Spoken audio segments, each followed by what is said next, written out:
বর এসে গেছে, অনেক রাতও হয়ে গেছে, তাই একদম চলে এসেছি খাওয়ার জায়গায়।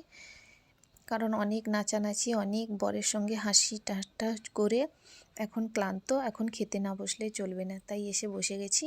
প্রথমেই ওই স্যালাড, লেবু আর এই যে বেগুনি দিয়ে গেছে, তারপরেই চলে এলো ফ্রাইড রাইস।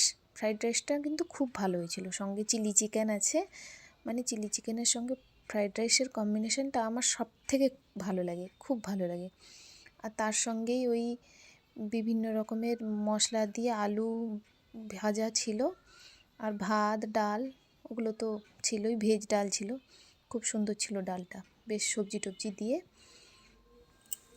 তারপরে এই যে কাতলা, দই কাতলা যেটা ছিল ওইটাই ছিল, মাছটা খুব ভালোই ছিল একদম, আর খুব টেস্টও ভালো হয়েছিল।